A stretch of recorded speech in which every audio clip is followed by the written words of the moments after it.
سبب نزول یا شان نزول کہا جاتا ہے۔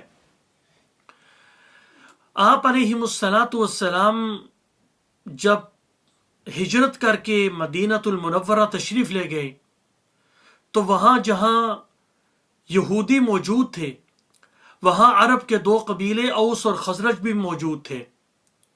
مکہ میں یہودی نہیں تھے۔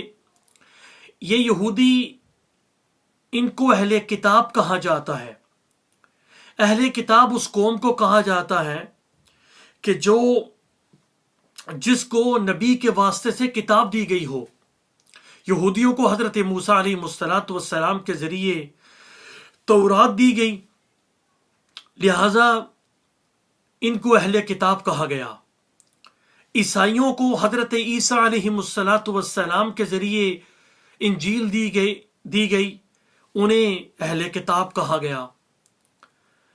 تو چونکہ ان کے پاس کتاب موجود تھی، ان کے بڑے بڑے مدرسے موجود تھے، ان کے بڑے بڑے علماء تھے، اس چیز کا اندازہ آپ اس واقعے سے لگائیے کہ یہودیوں میں ایک مرد اور ایک عورت نے زنا کر لیا۔ یہودیوں کی کتاب کے مطابق اور ان کے احکامات کے مطابق جو آدمی زنا کرے گا اس کی سزا رجم ہے۔ لہٰذا انہوں نے آپس میں یہ مشورہ کیا کہ نبی علیہ السلام تشریف لائی ہیں، یہ نئے نبی ہیں، کیا پتہ یہ جب ہم ان کے پاس فیصلہ لے کے جائیں تو یہ ہمارے لیے اچھا فیصلہ کریں اور نرم فیصلہ کریں۔ تو جب یہ آپ علیہ السلام کی خدمت اقدس میں حاضر ہوئے اور انہوں نے کہا کہ اے محمد صلی اللہ علیہ وسلم، ہمارے ساتھ ہمارے دو لوگوں نے آپس میں یہ کام کیا ہے، آپ فیصلہ فرما دیجئے۔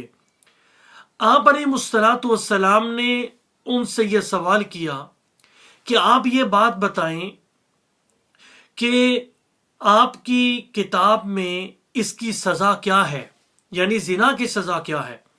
تو انہوں نے کہا کہ ہمارے ہاں سزا یہ ہے کہ جو آدمی زنا کا ارتکاب کرے اسے سواری پر بٹھا دیا جائے اور اسے بازاروں میں، چوکوں میں، چوراہوں میں اس کو ذلیل اور رسوا کیا جائے۔ بس یہی ہماری جو ہے وہ سزا ہے ہماری کتاب کے مطابق۔ آپ نے ان سے پھر یہ سوال کیا کہ کیا رجم کا حکم نہیں ہے آپ کی کتاب میں؟ تو انہوں نے آگے سے جواب دیا کہ ہماری کتاب کے اندر رجم کا حکم نہیں ہے، یہ سنساری کا حکم موجود نہیں ہے۔ اسی مجلس میں حضرت عبداللہ بن سلام رضی اللہ تعالیٰ عنہ، جو اس وقت اسلام لا چکے تھے اور آپ علیہ السلام کے صحابہ میں آپ کا شمار ہوتا تھا، آپ اسلام لانے سے پہلے تورات کے بہت بڑے عالم تھے، یہودیوں کے بہت بڑے عالم تھے۔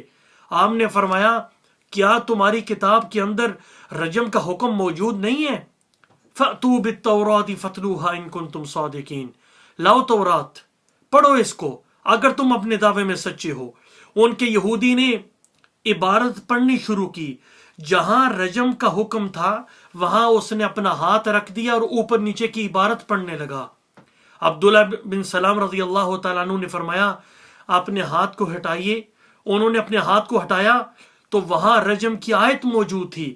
آپ نے فرمایا کہ تمہارا فیصلہ تمہاری کتاب نے کر دیا ہے کہ تمہارے اس مرد اور عورت نے جو آپس میں گناہ کا ارتکاب کیا ہے اس کی سزا رجم ہے۔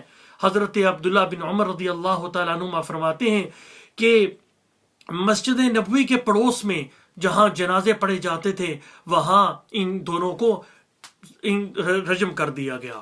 یعنی یہودیوں کی جو اپنی کتاب کے اندر جو سزا موجود تھی اس کے مطابق وہاں سزا کو نافذ کر دیا گیا۔ یہاں سے معلوم ہوتا ہے کہ ان کے بہت بڑے علماء موجود تھے اور بڑے بڑے مدرسے جو ہیں وہ موجود تھے۔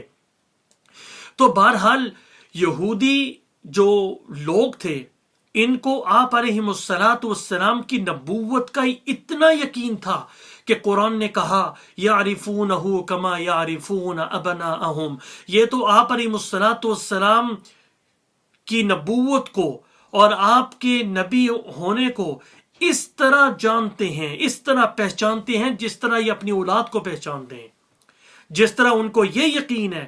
ایک باپ کو یہ یقین ہوتا ہے کہ یہ میرا بیٹا ہے، اسی طرح ان کو یہ یقین ہے کہ یہ اللہ کے رسول اور آخری نبی ہیں صلی اللہ علیہ وسلم۔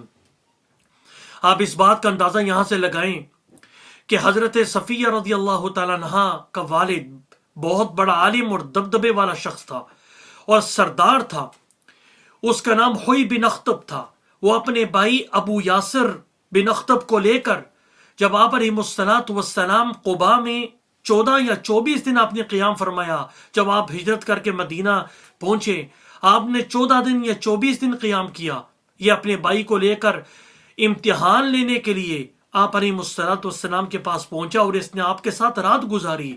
جب یہ دونوں بھائی واپس آئے تو ایک بھائی نے سوال کیا بھائی سے، یعنی ابو یاسر بن اخطب نے ہوئی بن اخطب جو حضرت صفیہ رضی اللہ تعالیٰ عنہ کا جو والد تھا، ہوئی بن اخطب، اس سے سوال کیا کہ بھائی کیا یہ وہی آخری نبی ہیں جن کی پیشن گوئی حضرت موسیٰ علیہ السلام نے فرمائی؟ تو اس نے کہا جی ہاں۔ تو بھائی نے سوال کیا کہ آپ بتائیے کہ اس نبی کے بارے میں آپ کا کیا خیال ہے؟ تو وہ آگے سے کہنے لگا کہ تا دم حیات میں ان کے ساتھ دشمنی رکھوں گا، اور وہ مسلمان نہیں ہوا۔ ان کی کتاب کے اندر یہ بات موجود تھی کہ آپ علیہ السلام کی یہ نشانیاں ہیں، لیکن اس کے باوجود یہ آپ علیہ السلام پر ایمان نہیں لے کے آئی، اور ایمان نہ لانے کی سب سے بڑی وجہ جو تھی وہ یہ تھی کہ ان کا حسد تھا۔ حالانکہ نشانیاں موجود تھیں، اور وہ نشانیاں جو تورات کے اندر بیان کی گئی تھی وہ امام الانبیاء علیہ السلام کے اندر بدرجہ اتم پائی جاتی تھی، لیکن ایمان کیوں نہیں لے کے آئی؟ کیونکہ آپ علیہ السلام کی نشانیاں تو بیان کی گئی تھیں، لیکن یہ بات بیان نہیں کی گئی تھی کہ آپ علیہ السلام جو ہے وہ کس خاندان سے ہوں گے۔ یہ بات تو تھی کہ آپ علیہ السلام جو ہیں وہ آخری نبی ہوں گے اور آپ کی یہ نشانیاں ہوں گی، لیکن یہ بات واضح نہیں تھی کہ آپ علیہ السلام کس خاندان سے ہوں گے۔ حضرت ابراہیم علیہ السلام کے دو بیٹے حضرت اسماعیل و اسحاق علیہ السلام، حضرت اسحاق علیہ السلام کے بیٹے حضرت یعقوب علیہ السلام تھے، اور ان کا دوسرا نام اسرائیل تھا۔ حضرت یعقوب علیہ السلام کے 12 بیٹے، ان میں سے جو اولاد پیدا ہوئی انہیں یہودی کہا گیا، انہی کو بنو اسرائیل کہا گیا۔ تو حضرت ابراہیم و اسحاق علیہ السلام کے بعد جتنے بھی نبی، یعنی حضرت یعقوب علیہ السلام سے لے کر حضرت عیسیٰ علیہ السلام تک جتنے بھی نبی آئے وہ بنو اسرائیل میں سے تھے، حتیٰ کہ حضرت عیسیٰ علیہ السلام بھی بنو اسرائیل میں سے ہیں۔ لیکن جب باری آئی امام الانبیاء علیہ السلام تھی تو اللہ نے آپ کو حضرت اسماعیل علیہ السلام کی لڑی سے مبعوث فرمایا، ان کے خاندان سے پیدا فرمایا، اور یہی یہود کی دشمنی کا سبب بنا۔ یہودیوں نے اسی وجہ سے آپ علیہ السلام پر ایمان لانے سے انکار کیا کہ چونکہ ان کے دل کے اندر یہ بات تھی کہ سارے انبیاء بنو اسرائیل میں سے آئے ہیں، حتیٰ کہ آخری نبی بھی وہ ہمارے خاندان سے آئیں گے، اسی لڑی سے وہ مبعوث کیے جائیں گے، لیکن وہ بنو اسماعیل سے مبعوث کیے گئے۔ لہٰذا انہوں نے جہاں امام الانبیاء علیہ السلام سے دشمنی شروع کی، وہاں انہوں نے حضرت جبرائیل علیہ السلام کو بھی اپنا دشمن بنا دیا کہ وہ امام الانبیاء علیہ السلام کے پاس وہی لے کر کیوں گئے۔ تو بہرحال اس حسد کی وجہ سے وہ آپ علیہ السلام کو مختلف ادوار میں مختلف طریقوں سے آپ علیہ السلام کو تشدد کا نشانہ بناتے اور ظلم کا نشانہ بناتے، آپ کو تکلیف دیا کرتے تھے۔ اسی تناظر میں آپ یہ واقعہ سن لیجئے، یہ جو صورتیں ہیں سورۃ الفلق اور سورۃ الناس، ان کے شان نزول کی طرف آتے ہیں کہ ایک آدمی تھا لبید بن عاصم، یہ حلیف تھا یہود کا، ان کا آپس میں کانٹریکٹ تھا۔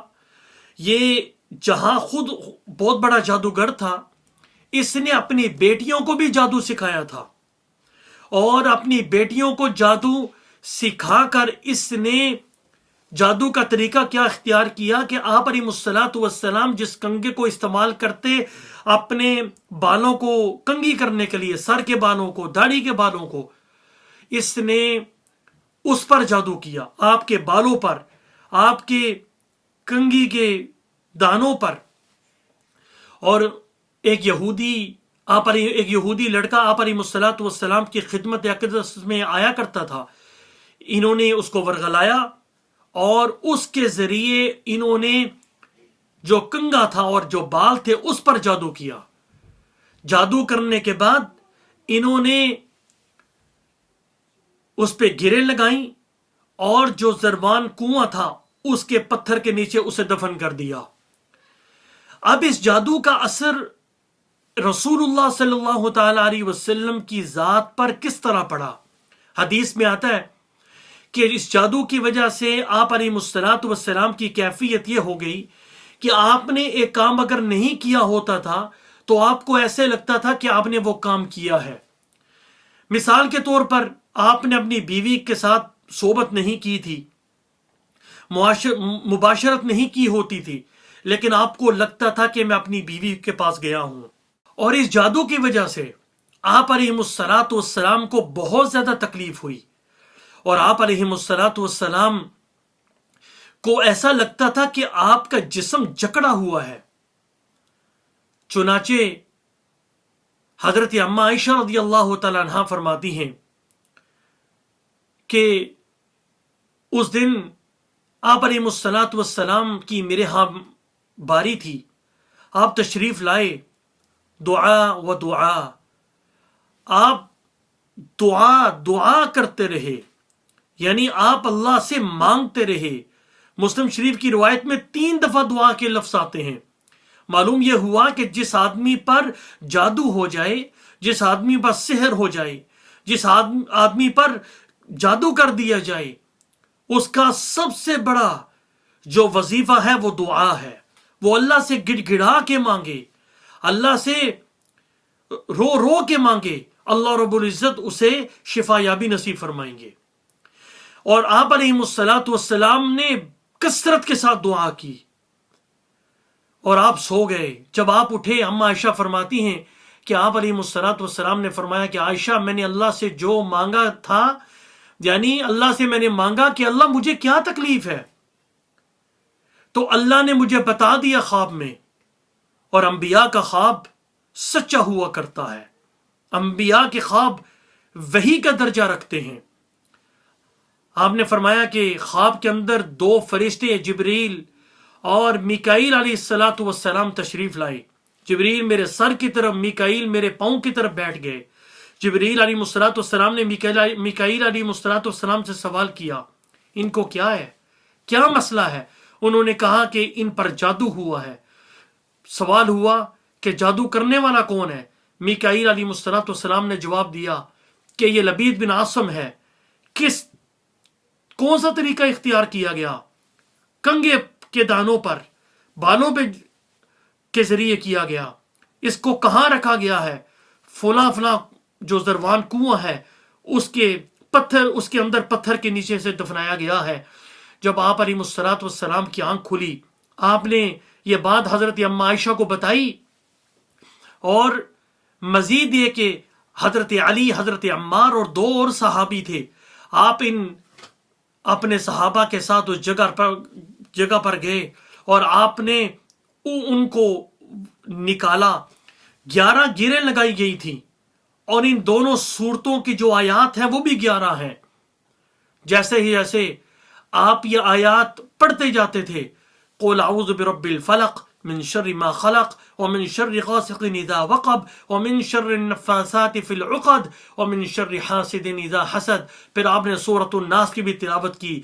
جیسے جیسے تلاوت فرما رہے تھے، یہ گریں 11 کی 11 کھل گئیں، ایک کھلی، دوسری کھلی، تیسری کھلی، یہاں تک کہ 11 کی 11 جو گیریں تھیں یہ کھل گئیں۔ اور آپ نے فرمایا کہ عائشہ، مجھے ایسے لگتا تھا کہ میں بندہ ہوا ہوں، اب میرا جسم جو ہے وہ عافیت اور سلامتی کے ساتھ ہو گیا ہے، مجھے ایسے لگتا ہے کہ جیسے میرے جسم کو کھول دیا گیا ہے۔ اما عائشہ رضی اللہ تعالیٰ عنہا نے عرض کیا اے اللہ کے رسول صلی اللہ علیہ وسلم آپ کو پتہ چل گیا کہ فلاں آدمی نے آپ پر جادو کیا ہے، آپ لوگوں کو بتا دیں۔ آپ نے فرمایا کہ اللہ نے مجھے شفا عطا فرما دی، میں فتنہ برپا نہیں کرنا چاہتا اس شخص کے خلاف۔ وہ شخص منافق تھا اور آپ اخلاق کی اعلیٰ تصویر تھے، آپ اخلاق کا پیکر تھے۔ اللہ اکبر۔ آپ کو حضرت جبریل اور میکائیل کے ذریعے بتا دیا گیا کہ فلاں شخص نے آپ پر جادو کیا ہے، اس کے باوجود آپ نے لوگوں کو نہیں بتایا۔ حالانکہ صحابہ جو آپ کے ایک اشارے پر اپنی جانوں کا نذرانہ پیش کرنا اپنی سعادت سمجھتے تھے، وہ اس شخص کے ٹکڑے ٹکڑے کر دیتے، لیکن آپ علیہ الصلوۃ والسلام نے اس معاملے کو اخیر تک چھپائے رکھا اور لوگوں کو نہیں بتایا، حالانکہ وہ شخص آپ علیہ الصلوۃ والسلام کی مجلس کے اندر آیا کرتا تھا، جبکہ آپ کو خواب کے اندر بتا دیا گیا اور آپ کا خواب بھی سچا ہے، لیکن اس کے باوجود آپ نے کسی شخص کو نہیں بتایا کہ فلاں شخص نے میرے ساتھ یہ کام کیا ہے۔ اور آج کل جعلی پیروں اور جعلی عاملوں نے یہی تو کاروبار شروع کیا ہے کہ لوگوں سے پیسے بٹورنے کے لیے، لوگوں کے ایمانوں سے کھلواڑ کرنے کے لیے لوگوں کو غلط بتاتے ہیں کہ جی فلاں شخص نے آپ پر جادو کیا ہے۔ یہاں شرعی اصول یاد رکھیں کہ شریعت کے مطابق کسی کام کا الزام لگانے کے لیے اور اس کی ثبوت کے لیے ضروری یہ ہے کہ یا تو وہ کام کرنے والا خود اقرار کرے کہ میں نے یہ کام کیا ہے، یا پھر دو عینی گواہ اس بات کی شہادت دیں اور گواہی دیں کہ ہم نے اپنی آنکھوں کے ساتھ اسے دیکھا ہے اور اپنے کانوں کے ساتھ اس جو ہے وہ سنا ہے، تب جا کے وہ شہادت کے اصول کے مطابق اس کا جرم ثابت ہوتا ہے۔ لیکن کسی عامل کا اتنا کہہ دینا کہ جی ہم نے تعویذات سے ہم نے یہ چیز نکالی ہے کہ فلاں نے آپ پہ جادو کیا ہے، یہ درست نہیں ہے۔ لیکن اس بنا پر ان عاملوں، جعلی عاملوں نے اور جعلی پیروں نے کتنے لوگوں کی زندگیوں کو برباد کیا ہے، کتنے گھروں کو جو ہے وہ انہوں نے اجاڑ دیا ہے، کتنے خاندانوں کو تباہ برباد کر دیا ہے، یہ جھوٹ بول کر بغیر کسی ثبوت کے کہ یہ فلاں آدمی نے، تمہاری بابی نے، تمہاری مامی نے، تمہاری فلاں نے تم پہ جادو کیا ہے۔ تو بہرحال یہ تھا مختصراً شان نزول ان دو صورتوں کا۔ انشاءاللہ العزیز ہم اگلی نشست میں سورۃ الفلق پر مزید تبصرہ کریں گے۔ تب تک کے لیے مجھے اجازت دیجیے اور اپنی دعا میں یاد رکھیے۔ والسلام علیکم ورحمۃ اللہ وبرکاتہ۔